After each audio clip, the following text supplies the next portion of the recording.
Good evening. Thank you everyone who is joining us on Zoom and Facebook Live for our ground tackle webinar with Western Region Area 3 Commodore Chris Leverage.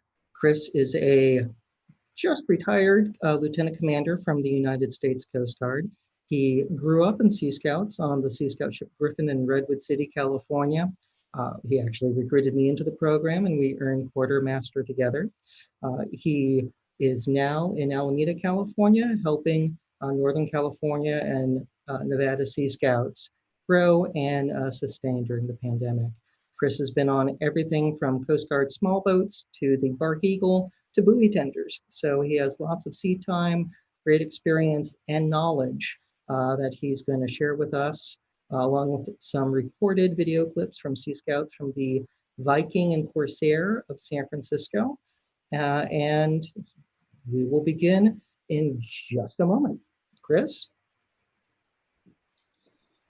Thanks, Josh. Appreciate it. Good evening, everyone, coast to coast, across the Sea Scout program. I'm Chris Leverage. I've been a part of Sea Scouting since 1986, and I quartermastered with Josh on the Griffin in Redwood City, California. Tonight, we're going to cover ground tackle components in ordinary and able.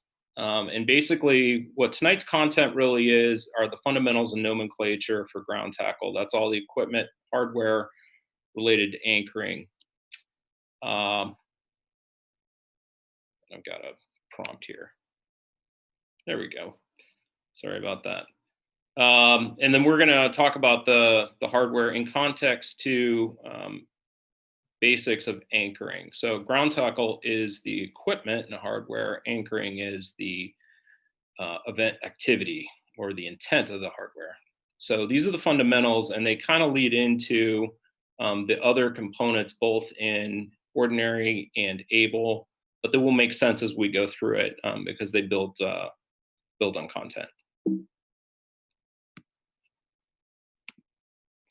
Okay, so resources. Obviously, we start with the Sea Scout manual and the requirements, and then, of course, the anchoring sections are the fundamentals that you have to be able to recite to get credit for the requirement for advancement. But they are a good basic reference, a very basic reference in the world of ground tackle and anchoring. Of course, many of you are familiar with Chapman.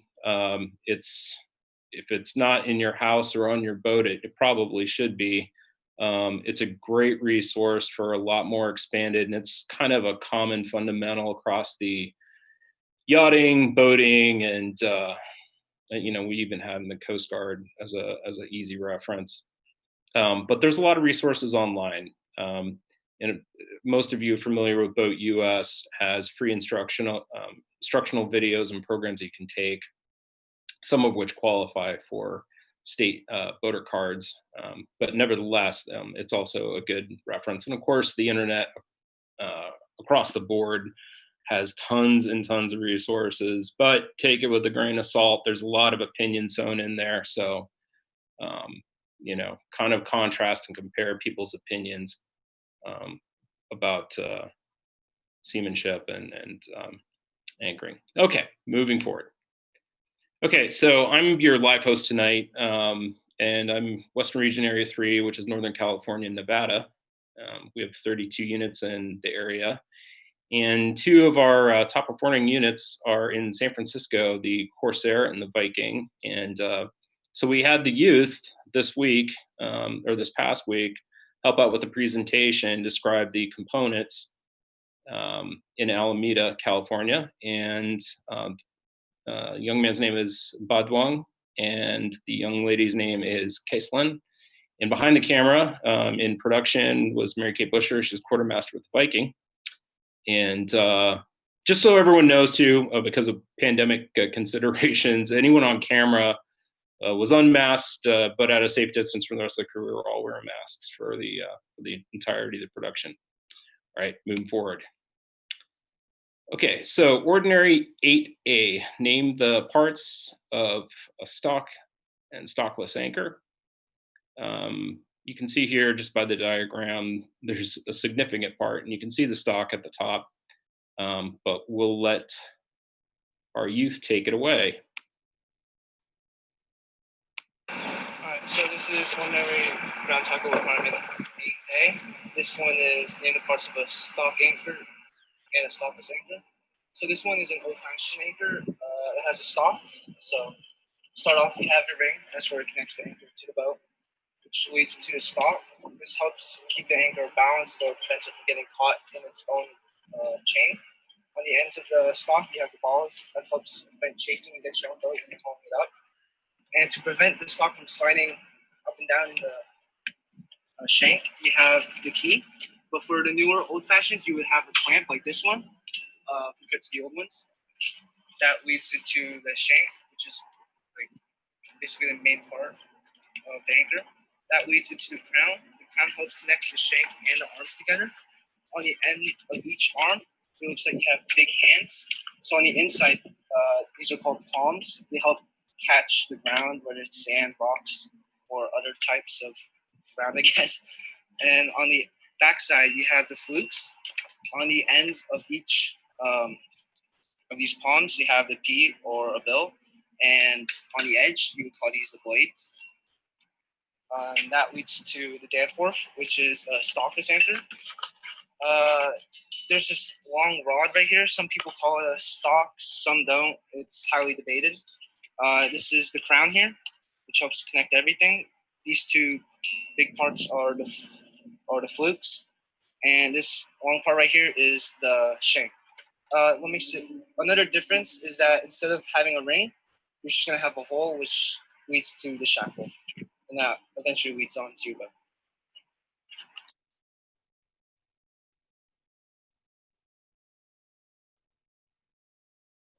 All right, so this is. Want to advance to the next page. All right. So footnotes. All right. So this is probably the shortest component of the training here. Stock and stockless. In Navy is probably the more obvious answer.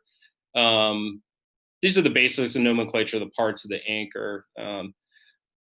You'll see lots of variations on this. Lots of different companies have made these throughout the years, and they basically, you can define whenever you're looking at acquiring new anchors or considering the parts. They're all pretty much standard in terms of the names that people will recognize in the boating community.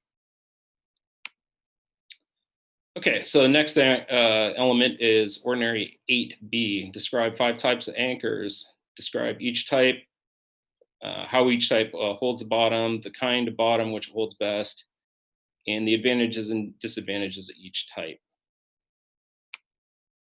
Okay, so we have an overview. Some of the video elements are really just to cover the text that's in the manual for reference, but it sets the stage for talking about different types of anchors.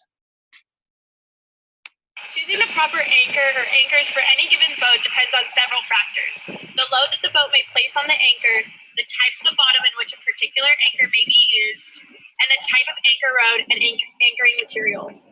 All of these are interrelated. The load that the particular boat may place on the ground tackle depends on its weight and several external conditions, such as the force created by the wind above the waterline, the currents below the waterline, and the wave action at any particular time. A good rule of thumb for cruising sailboats calls for a working anchor weighing about 1 pound per foot of the boat's overall length, plus a storm anchor of about twice the weight for bad weather. A lunch hook of about a half a pound per foot may be satisfactory for temporary anchoring. Motorboats and centerboard sailboats may use smaller anchors. All of these weights may be reduced for the most efficient lightweight anchors and increased for the Navy type ones. Check with the anchor manufacturer's recommendations before trusting the holding power of any anchor. The holding power of an anchor varies greatly with the type of bottom, and the anchor that might develop 15,000 pounds of holding power in hard sand may only be able to hold 500 pounds in a load of soft sand. You cannot always tell in advance where you might anchor your ship, so you must have ground tackle available for the most difficult anchoring conditions you might face. Choosing the proper. Okay, so just for reference, obviously, unless you're a real collector, most people, and certainly most Sea Scout ships, don't have every type of anchor. So what we did is we set up an arrangement of common anchors we're able to find around our club. And we'll go through 4 types of anchors that you saw earlier, and then we'll go into individual segments discussing types that are a little less common, but we have footnotes for those too. This is ordinary ground tackle, requirement 8B. Describe 5 types of anchors, their uses, their advantages, and their disadvantages.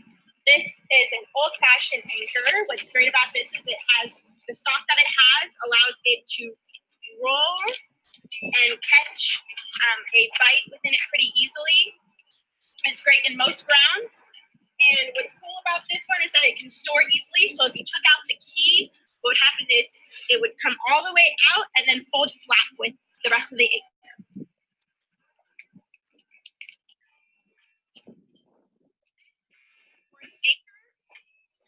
And so it's good in most grounds, also like the old-fashioned anchor.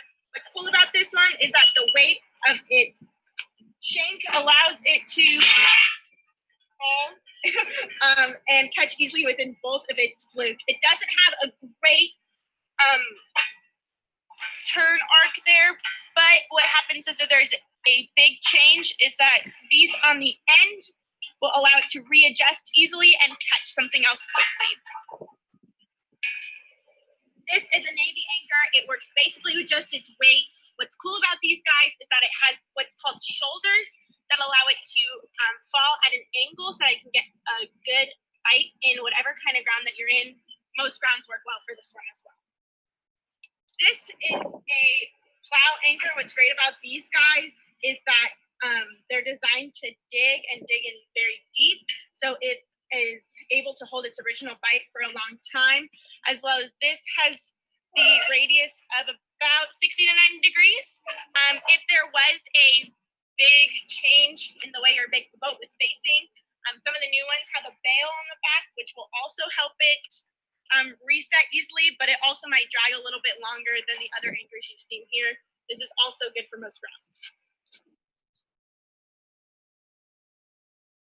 Okay, so those are the most common anchors that I think you'll find, unless you're looking at more modern or very new boats. Obviously, the market for anchors is really large right now, and there is a nonstop evolution, slight increments or slightly new designs, but these are what you're most likely to see out in the Sea Scout community and general small boat community.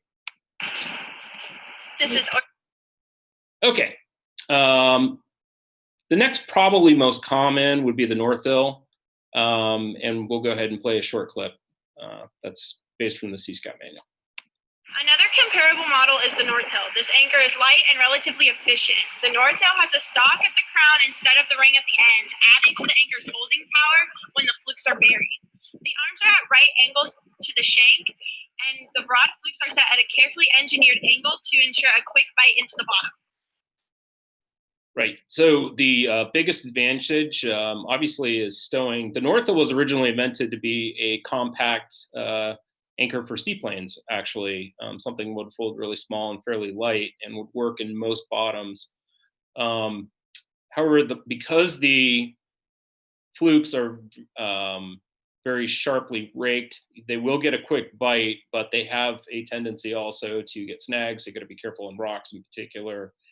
Um, and just be conscious. But you're not going to see them that much. They were very popular in the 1960s. You do still see them from time to time, but typically they're on smaller boats under 40 feet in length. Another compare. Okay, next up is the mushroom anchor. The mushroom anchor is a standard for permanent moorings. In heavy weights, it has excellent holding power.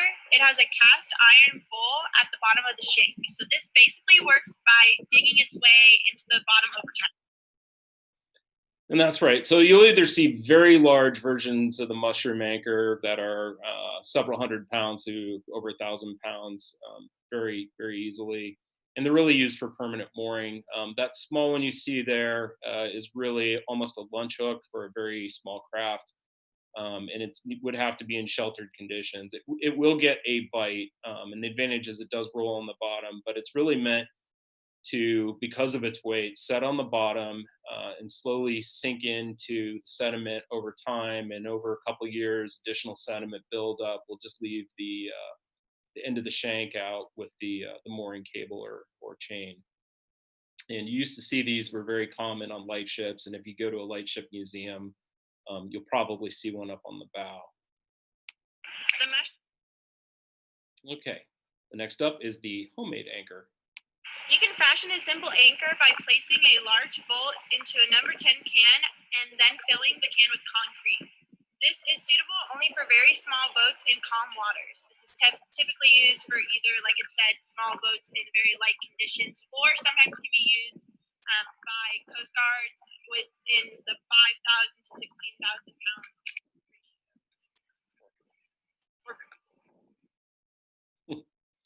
Okay, not very common on the coast, simply because they really they have no flukes. So the only thing that's going to grab would be the top or bottom, well, really the top edge. So they just hold by weight. Concrete, depending on how it's cast, may have issues in sitting in water for a long time as well. But it is what the Coast Guard uses in the really large sinkers, and those will simply hold by weight, in addition to the chain that they have for their mooring. You can. Okay, next up is the grapnel. The grapnel is frequently used by small crafts for temporary use. It has 3 or more flukes uplifted around the shank. It is a handy piece of equipment for retrieving gear lost overboard by dragging along the bottom. It is actually a great thing to have on your boat, not really as a primary anchoring piece of equipment, but for something to retrieve things that go over the side, help salvage a boat that's partially flooded or completely submerged, or obviously be a larger version.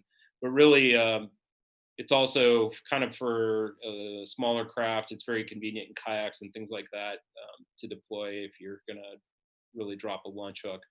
But those flukes easily get snagged in rocks, very difficult to dislodge, and there's probably tens of thousands of grapnel anchors all over our coast from people who have lost them while using them to fish something out of the water. Okay. The grapnel And the sea anchor. A sea anchor is used to stabilize a boat in heavy weather by providing drag and slowing the vessel. Since it does not attach to the sea bottom, the sea anchor acts as a brake by pulling large amounts of water along as the boat moves forward to counter the effects of the high winds. Sea anchors can be improvised from spare parts on board if a commercial sea anchor or drogue is unavailable. Commercial sea anchors are typically shaped like a parachute or cone. They float just below the surface of the water, with the larger end pointing to the direction of the boat's movement. And that's really it. It is essentially a drag chute. It is something that's really handy to have. Um, if you're in an emergency situation where you've lost your propulsion and you're adrift, either offshore or especially when you're approaching or getting near shore to slow yourself down, but you need to be conscious of other traffic if you're deploying it because it tends to um, lead straight off the bow of the vessel. But it will keep the bow into weather, which gives her a better ride. And you can also, like she said, improvise. I've seen a bucket used for a smaller boat that will at least help keep the boat pointed into the wind until repair can be effected. A sea anchor. Okay, so sheet anchor, which some of you may or may not know, originally was a anchor that was kept on the waist of a ship, and that would be sort of an emergency anchor if the main anchors for the vessel were lost. But now it's kind of transposed as an expression from a nautical origin on someone who's particularly reliable and can always be called on in an emergency. Okay, so there's a lot of other designs we didn't cover here, mostly because they're either very new or not really established as kind of a norm for designs. The Delta is fairly similar to the Plow, the Rockna.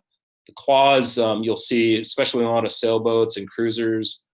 It's particularly good in kelpy or sandy bottoms. And the fold and hold is basically a flat square anchor that pops up. So it's meant to take very little space. So that's it for 8B. That's a range of 10 anchors that we discussed and 4 more that you can look more up on. But being able to describe 5 of those, particularly if you have 5 at your unit, and describe how they are used, should be very comfortable and conversant to go get those if needed during an anchoring detail.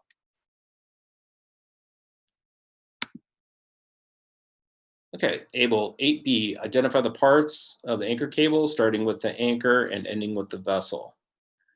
This one's a little challenging because there's only a handful of examples available. You may see different constructed assemblies, but this is about the closest we could get to a standard anchor cable. And here we go. Put that on. All right, so this is Able Requirement 8B for ground tackle. All components of the anchoring material should be joined with good quality galvanized shackles, and the line should have an eye with a thimble where it meets the chain to reduce abrasion as much as possible. In constructing a proper anchor rope, limit the working load to 1/5 of the rated breaking strength of the rope and 1/2 of the proof test of the chain used. Thus, a boat developing a load of some 2,000 pounds should have a road in which the rope is rated at 10,000 pounds. So here we have 2 examples of we have one that's using a damp rope anchor and one that's using an able anchor. To start off, your anchor cables, you obviously have your anchors, which leads into either a shackle or a ring. In this case, these anchors don't have rings, so we're going to be using shackles. When you have your shackles, you want to make sure your shackle keys have these seizing wires or safety wires. Because if I try to unscrew it here, it's not going to come off because you have that wire. That helps you prevent you from losing your anchors. After your shackles, you're going to have your chain or your shot. These help weigh down your anchors and prevents it from getting caught or like foiled as if you had rope. After your chain, you're going to go back to anchors. Shackles. You're going to connect your shackles to the thimble and the eye splice. So when you have your eye splice, you want to make sure you have that thimble to prevent abrasion. Because if I didn't have that thimble right here, it would just wear and tear away until your rope is gone. All you have is your rope and no anchor. And same thing as before, when you have your shackles, you want to make sure you have that seizing wire here. If you look at the naval anchor, this one doesn't have that wire, so I could just unscrew it right here, right now. So whenever you're getting shackles, make sure you have that wire just to keep that shackle secure. After that, you make sure for your thimble, you're gonna have that you're gonna have like threads or something just to keep that splice tight. Season. This one obviously has it, but for the naval one, it just has the tucks and it's only 4 of them, so eventually it's gonna fall off. So whenever you're setting up your anchor cable, you want to make sure that it's tight and secure so you won't lose anything. After that, whenever you want to stow your anchor cables, you can have these bags like these ones. They're perfect for stowing the roads. So what you can do is, if you want, you can take off the shackle and only store the road because obviously there's not enough space for the anchors. But when you're stowing your road, you can coil it up, make sure it's dry, make sure it's clean, so it's not going to get all mucky next time you try to use it. So when you stow it, just put it in the bag. You can put your anchor separately. As long as you know where it is and how to set it up, it should be fine. All right, so Okay, so just a couple notes here on the anchor cable, and this throws people off because they often think when you say cable, you're thinking wire cable, and that's not necessarily the case. In fact, you're really most likely to see wire cables on commercial or military anchoring or complex mooring rigs. But we're referring here is to the anchor line, the chain shot, and all the hardware between the anchor and the boat. Another thing that's missing here in these examples that you really want to have is your anchor cable swivel. A lot of times it'll either be galvanized or stainless, but it's really important, particularly if you're using a 3-strand line, which is fairly common because it has a tendency as the anchor may roll around or when you're putting it to power, it may have a tendency to knot up or get all kinked up. And chain can do the same thing. So having at least one swivel, and maybe some arrangements may have two, somewhere in the rig, usually at the shackle to the anchor on the cable, that's a really smart move to do. And it should be appropriately sized for the chain and the anchor eye and the shackle. So it should be consistent with the rest of the strength of the rig. Something not really covered in the C-SCAP manual, but is just something to consider are trip lines and anchor buoys. These are things that you can set up in your anchor cable rig when you deploy it. Anchor buoy is tethered to the anchor itself directly, and it does a couple things. One, you can see where the anchor is actually deployed as you swing around it, and might give you a sense too if it's dragging along with the anchor cable. And trip lines. If you have particular difficulty dislodging the anchor from the bottom once you get it to short stay when you're recovering it, you can sometimes just pull up on the trip line, and that basically backs the anchor out from the back from whatever it's lodged on the bottom. So something to consider. Not required, but it may be a smart thing to have for your outfit on your boat. There's various cable arrangements. Sometimes you can deploy 2 anchors, a bow anchor and a stern anchor, or 3-way anchor arrangement to stabilize the boat, minimize the swing. But the same consideration should apply because if current or wind, whatever the prevailing condition is, shifts throughout the day, both anchors are going to have the same amount of strain given the shape of the boat and that the bow or stern has. So give that consideration putting together. A stern anchor isn't necessarily a weaker anchor, as some may think. Secured to deck fittings. Okay, so depending on the kind of anchor cable you have, you may have it made down on a Samson post. It may have stoppers or some other sort of static fitting, so it's not just left wrapped around a capstan or wildcat on the hoisting apparatus, the winch apparatus. And it's possible too that while you may have a second anchor deployed, that may be made fast while you're at anchor on another fitting on the aft of the boat. When you hoist one anchor and get it to the water's edge or aboard, then you can shift the line to a different fitting and hoist aboard from the bow. Another thing that's really important to remember here is always stow your anchor line clean and dry. Even double braid nylon, if it's been on the bottom and there's grit, there's sand, there's all kinds of things that it will absorb like a sponge. just like 3-strand line, it's really important to make sure that it's clean and that you leave it out so it can dry. Because mildew between the fibers can break down the line, break down the strength of the line, or expand it, reduce its elasticity. So make sure you stow everything correctly when you're done with your evolution. Okay, so that's it for Able 8B. Okay, the final requirement we're covering tonight is Able 8E. Identify capstan or windlass and explain its use in handling line with rope or chain.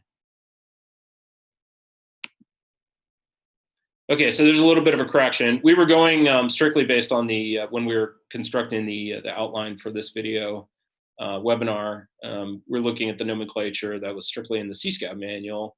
And so we had a little debate, and what we came up with was to ascribe a couple parts. As they were being pointed to in the video, they're not quite right. I guess the only important thing before we started, as you can see in the picture here, this is a very large wildcat that's on a battleship. But the arrangement is basically, it's a cogwheel with sheaves on both sides, and it captures and keeps the anchor chain in its firm grip. The anchor, some of these modern wildcats, they have alternative designs that sort of evolve. So where instead of a straight groove to hold the stud link chain, it can shift from chain to gripping rope or your anchor cable, your double braid nylon or whatever material you're using, and it cinches it down there as it passes around, so it doesn't have a traditional drum with 3 turns on the top. But anyway, okay, so the fundamentals are that they both let the anchor cable out under control with brake, or they winch it in under power, and they can also be used for other applications on the boat, topside with your rigging for your master boom or your mooring lines. And of course, some of this may not be relevant because there's a lot of smaller boats that simply don't need it. The anchors are so light that you can handle them by hand. Okay, so let's get started. This is from the manual. The capstan is a rotating device operated by power or by hand, employed on a boat aboard a ship for the application of extreme power to ropes and wires in the handling of heavy objects such as an anchor. The main element of the capstan is its upright drum or barrel, which distinguishes it from a windlass. Okay. And on to capstan parts.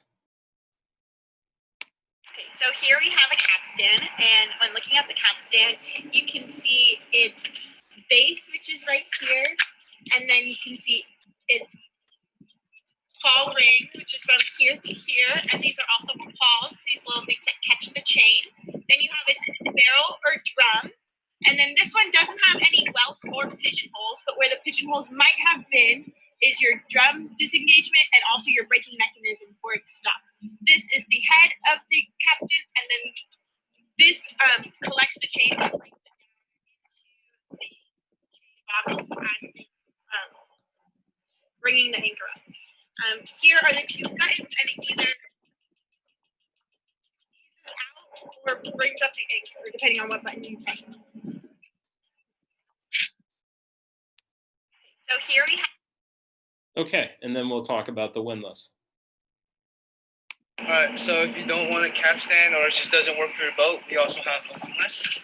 Here it's similar to a capstan, but it's horizontal. You still have the pawl ring and the head, which is exactly the same as the capstan, but you don't have a barrel or a drum. Here you have the cat's paw. This helps keep the chain on the paws. Here we have a motor just to help automate it. There are manual versions if you just don't want to have a motor. On either side of the boat, you're going to have 2 controls, whether to hold the chain in or just release it. Here you also have the chain pipe. That's where the chain goes, which eventually goes into the chain box. And Okay, again, the chain you can see rolls over the Wildcat that goes down into the chain pipe. And of course, this boat is outfitted with a stopper as a pawl that rides to make sure that the chain doesn't ride back. Before you deploy an anchor, obviously you need to make sure all the chain stoppers are clear. Okay, so Able 8E footnotes. There's discussion, you'll see it, especially through older reference, about pigeon bars. Basically, before electric-powered motors or steam-powered motors, all the capstans or windlasses would be turned manually, and pigeon bars are simply a bar that would be about 6 to 8 feet long, depending on the arrangement, that would go in a socket, and a group of sailors would push that around slowly while multiple turns on the drum would heave around on line. And the pawls, especially in those days, were actually sort of like a in-facing gear arrangement that had ratchets, so as it rode around, it wouldn't back out of control.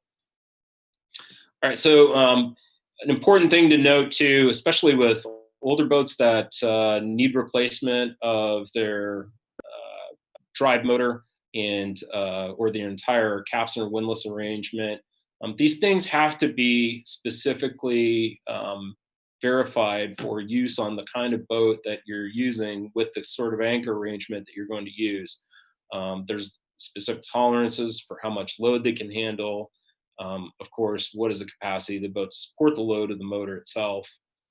And they need to be maintained. These things are often overlooked in maintenance on boats because people use them so infrequently. And it's not uncommon, especially for the motors and gears, if they're not properly lubricated and maintained, to fail over time.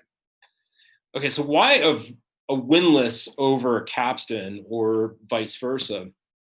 This really depends on the way that a line or chain needs to fair lead onto the boat, specifically for anchor cables as they feed down below, how far aft it is, what's the fair lead or the angle from the point at which it comes over the rail or bowsprit. And that's the same thing if you see capstans or windlasses on the rest of the boat. Capstans obviously are usually easier to work on if you're positioned over them, if they're like a manual capstan for handling lines. But it really just depends on the fair lead angle and how the line would be practically handled around the drum.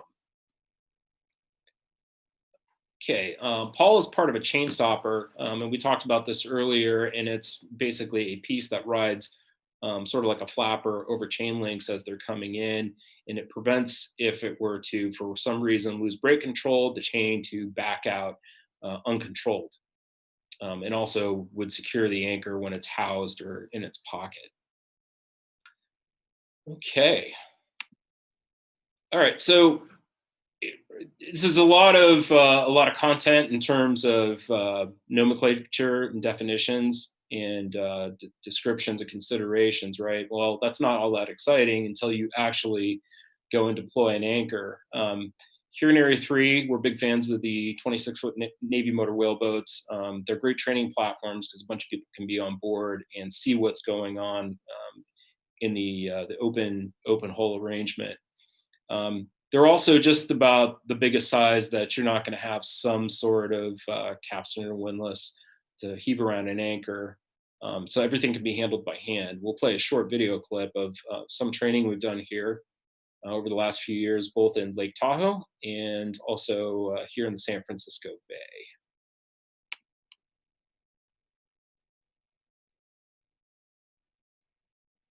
Okay, and there you can see the end of the anchor line is already made fast to a Samson post, and handling it hand over hand safely over the side, never being outboard, and careful to not let hands near the cleats as it's moving. Now, ideally, the boat should be at full stop when you lower away the anchor.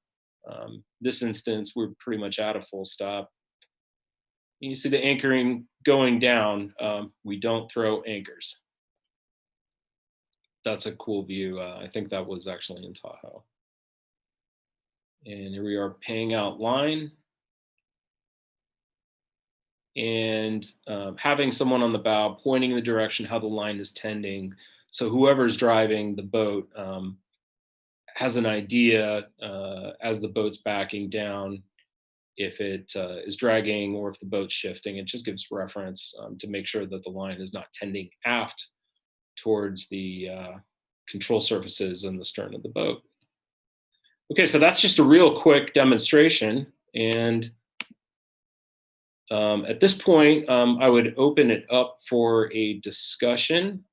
I have some sample questions here, and I'll leave it to the moderator to bring these up.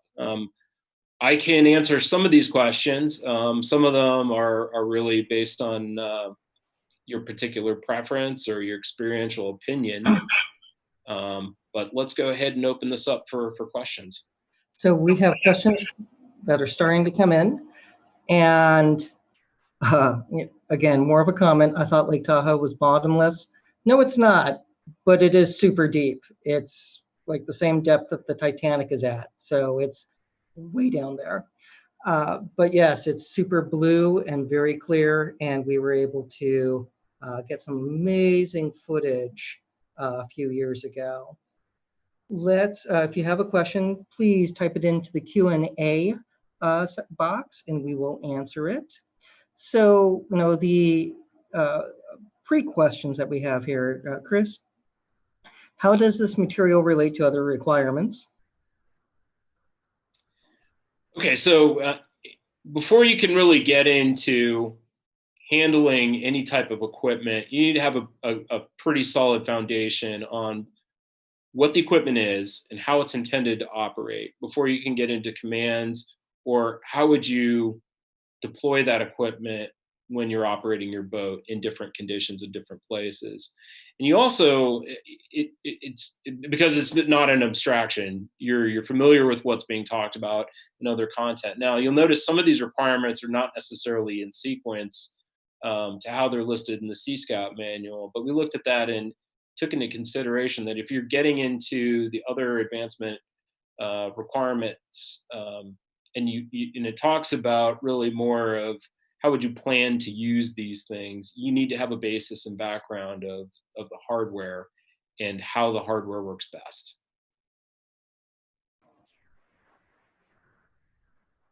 Are these questions absolute answers to outfitting your boat? And since you used the word absolute, I'm going to go with no. And could you explain why? Because nothing's absolute.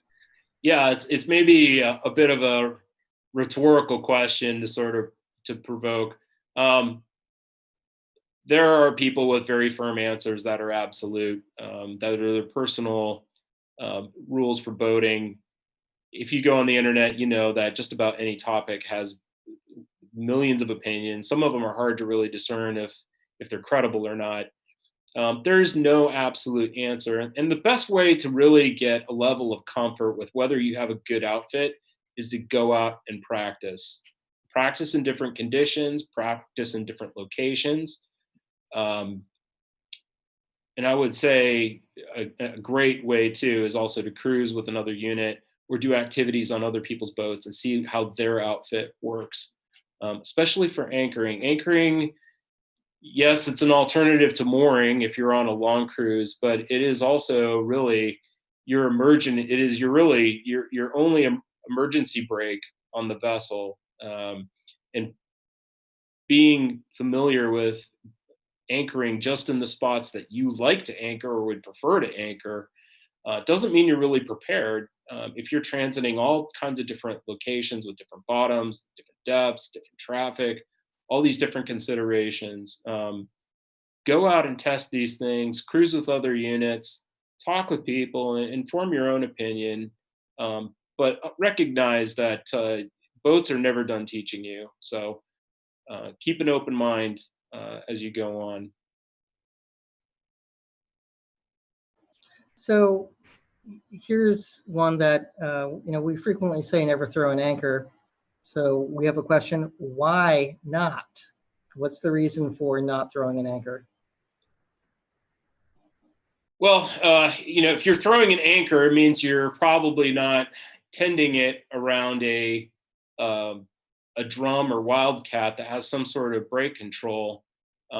It is tempting, and there's lots of examples on media and TV, and a lot of people just have the habit of throwing the anchor out, throwing it clear of the vessel.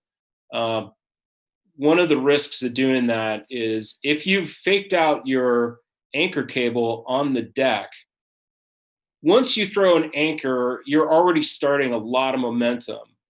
And there is an opportunity for the line to get caught on someone or to be whipping through the air as it's going very quickly over the side. And you don't really have control of it until you get to a point where either the anchor hits the bottom definitively, um, or the bitter end, which may be tied down. There's really no control in between those 2 points. Tending it carefully, knowing the depth. If you don't have a depth sounder, use a sounding. Take a sounding manually, but know what you're getting into if you have the time to do that. And even in an emergency, you want to have an idea of what kind of depth, because obviously you're going to be figuring out scope and things like that are another requirements. But really, it's not the greatest habit in my experience. Lowering anchor under control, yes, on a larger vessel where you've got a brakeman and someone at the controls of the windlass, and you're doing it in a much more structured way. Initially, when you release the whatever anchor you're using, it's going to go down at its full momentum. The chain's going to be flying around the wildcat, hence its name. So that's a different situation, but that's not a situation where you'd simply be throwing the anchor while it's also around a control device. I think that's about the best answer I can give. So what do you think are examples of a good boat outfit for a ground tackle setup? Best case scenario. Well, ideally, I mean, it all depends on the vessel you have.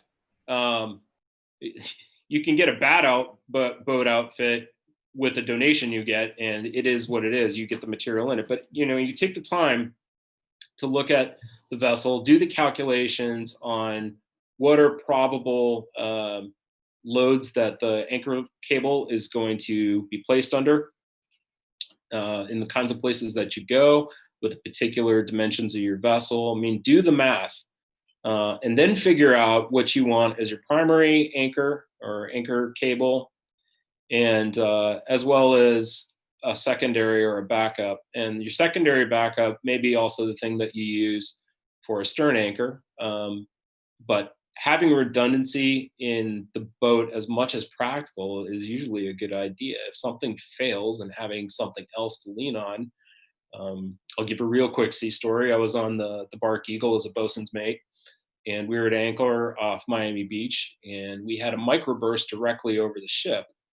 And we dragged anchor for about 1.5 miles, realizing that we simply weren't getting the hold. And of course, we had the port anchor out and released our starboard anchor. And that finally, with enough chain, gave the coefficient of friction to bring the ship to a stop under heavy winds, which were blowing at 60 to 70 knots. It was quite an event. But if your primary system fails, it's always a good idea to have a secondary system. And the same thing goes for your boat outfit. Anything can go overboard. So, and of course, some people don't keep a mind of when they're tending their anchor out necessarily how much is left, or whether it's got to turn around anything. And there are more than a few anchors on the bottom because people lost awareness. So having a second anchor is always a good idea.